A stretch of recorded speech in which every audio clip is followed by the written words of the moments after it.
Paz do Senhor, que a graça de Deus esteja com todos. É um prazer estar aqui na igreja de vocês, viu? Muito feliz mesmo. E fico feliz de vocês conhecerem a TV Novo Tempo. Hoje eu vi no Twitter, enquanto eu estou aqui, o pessoal está inaugurando mais um canal da TV Novo Tempo aberto na cidade lá em Roraima. Eu esqueci qual a cidade, em Roraima. Então nós já temos várias cidades, vários lugares. É a pregação do Evangelho, irmãos. Sabe que o grande sinal da volta de Jesus e será pregado esse Evangelho do Reino a todo mundo, em testemunho a todas as nações, então virá o fim. A Bíblia fala de guerras, fala de fome, de terremoto, mas quando fala dessas coisas, embora sejam sinais do fim, diz assim: isso é apenas o princípio das dores. Não temam que isso haverá de acontecer, mas ainda não é o fim. Mas quando fala da pregação do Evangelho, aí virá o fim. E que Jesus possa voltar logo. Amém? Deixe-me fazer com vocês aqui um roteiro do que vamos ter. Hoje à noite, eu vou estudar com vocês um pouco sobre como a arqueologia ajuda a identificar uma das mais famosas histórias da Bíblia a respeito do Êxodo. Será que o Êxodo aconteceu? Como é que foi? Qual a trama que há por detrás de tudo isso? Será que eu posso realmente acreditar que o povo de Israel esteve no Egito, saiu de lá? Há tanta coisa às vezes desmentindo a Bíblia. Por outro lado, eu fico achando interessante que às vezes alguns canais de TV apresentam depoimentos contrários à Bíblia, documentários contra. E um mesmo canal um dia apresentou um vídeo completamente contra a Bíblia, e a seguir um defendendo a existência do Sasquatch, do pé grande. Um vídeo falando que a Bíblia não pode, e no outro defendendo a existência do pé grande, que OVNIs, quer dizer, então cada um vai de um jeito. Esse é o nosso assunto hoje, tá bom? Só que o pastor Valdemir esqueceu de uma coisa que eu acertei com ele. É que hoje era o assunto mais simples, e se você tinha que escolher um dia para faltar, teria que ser hoje. Ele esqueceu de falar isso, então eu lamento, obrigado por ter vindo, mas se você não pode vir os 3 dias, o dia que você poderia ter faltado é hoje, que hoje é o assunto mais simples que eu tenho. Os 2 melhores eu guardei para amanhã. De manhã, nós vamos ter aqui na Escola Dominical um estudo sobre o contexto da Bíblia. Por exemplo, como é que as pessoas comiam na época de Jesus? Como é que eram as roupas? Como é que era o namoro? Era um contexto bem diferente do nosso. Posso dar só uma pista para vocês? Se um rapaz aqui está apaixonado por uma moça, o que ele dá para ela? Ou deveria dar pelo menos? Rosas, flores, né? Se fosse nos tempos bíblicos ele desse flores para ela, ela ficaria ofendida. Porque a flor é símbolo do que ele sente. O que acontece com a flor no dia seguinte? Murcha, quer dizer que vai morrer. Então ele abaixava no chão, pegava uma pedra e entregava para ela. Dura mais. Tão romântico. Mas não é pedra brilhante, não é pedra bruta.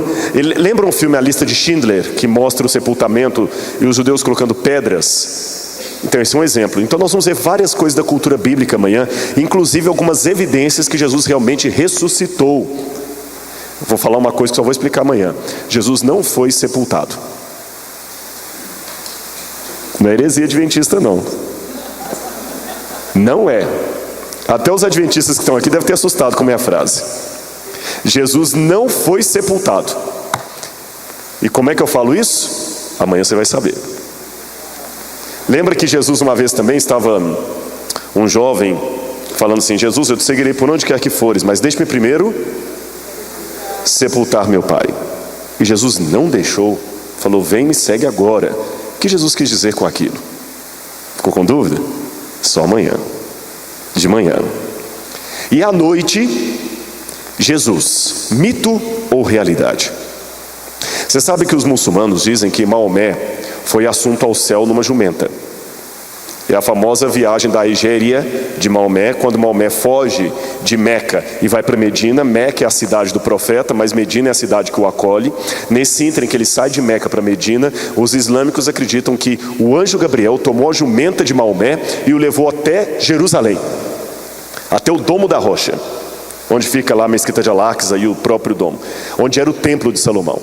E quando ele vê ali, aparece para Maomé Jesus, Moisés e Abraão. E ele começa o Islã.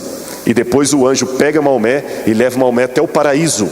E Maomé vê o paraíso de carne e osso. Depois ele volta e o anjo Gabriel o leva para o caminho de novo da cidade de Medina. Se eu perguntar aqui nessa noite quem acredita nessa história, dificilmente eu vou ter uma mão erguida. Mas se eu fosse um ateu, eu ia perguntar a você: por que você não acredita nisso? Por que não é possível? Falar, que é ridículo um homem subir até o paraíso numa jumenta.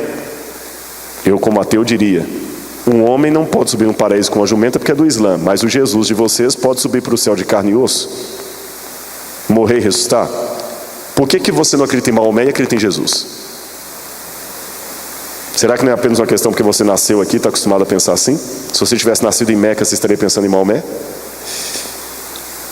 Como é que eu posso ter certeza que Jesus é uma realidade histórica e não um mito, uma coisa que te ensinaram e você está acostumado a pensar assim? Isso é só amanhã à noite. Por isso que eu falei que, lamentavelmente, o pastor não contou para vocês os cultos que vocês podiam perder o de hoje. Tá bom? E se você não vier amanhã de manhã, amanhã à noite, I'm sorry, como diz em inglês, eu não vou. Eu não vai ter outra forma. Você vai sair com essa dúvida: será que eu falei uma heresia? Porque eu falei que o que? Jesus não foi? Da onde que eu tirei isso? O que eu quis dizer, o que Jesus quis dizer quando ele não deixou o homem sepultar o pai dele? Só vou responder amanhã cedo. E amanhã à noite, Jesus um mito ou uma realidade? Então só amanhã eu vou responder isso, tá bom? Hoje vamos ficar com o Êxodo. Quando a gente estuda a história de Moisés e o Êxodo, a Bíblia começa o relato assim. Abram comigo a Bíblia, a palavra de Deus.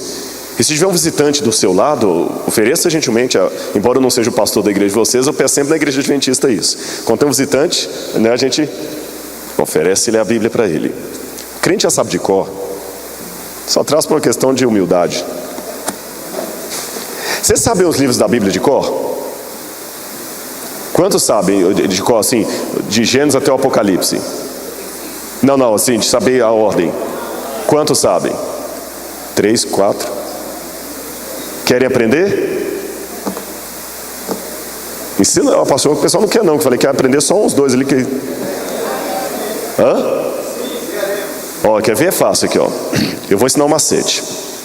Gênesis, Êxodo, Levítico, Números, Deuteronômio, Josué, Juízes, Ruth, Samuel, Reis, Crônicas, Esdras, Neemias, Esther, Jó, Salmos, Provérbios, Eclesiastes, Cantares, Isaías, Jeremias, Lamentações, Ezequiel, Daniel, Oséias, Joel, Amós, Obadias, Jonas, Miqueias, Naum, Abacuque, Sofonias, Ageu, Zacarias, Malaquias. Aí vamos para o Novo Testamento: Mateus, Marcos, Lucas e João, Atos, Romanos, Coríntios, Gálatas, Efésios, Filipenses, Colossenses, Tessalonicenses de novo, Timóteo, Tito, Filemon, Hebreus, Tiago, Pedro, João, Judas, Apocalipse. Quer o macete? Eu vou ter que ensinar então um corinho para vocês. Tá bom? Vocês vão ver como é que vão sair. A gente vai treinar hoje, vai treinar amanhã de novo, tá bom, pastor? Eu não sei se o pessoal conhece, no Inário Adventista aparece. Eu vou cantar um trechinho aqui, vocês vão cantar e depois pegar a melodia disso. E os adventistas me ajudem aí, viu? É aquele que canta assim, ó. Vem, ó Jesus, entre nós. Não sei se tem piano aqui. Será que no ouvido consegue pegar? Cadê o pianista? Valmir, você consegue no ouvido pegar? Eu sou baixo, então só dá uma ajudada no tom ali, porque no dom do Espírito eu fiquei com a nota grave. Então sabe que a adventista ama quarteto, né? E eu faço baixo. Eu vou cantar a melodia e ver se você consegue. É assim, ó. Vem, ó Jesus, entre nós morar, seja também teu o nosso lar, sê com mamãe e com papai, vem, ó Senhor, abençoar. Só isso, tá bom? Vamos de novo a letra, depois ensina a melodia, tá bom? Isso.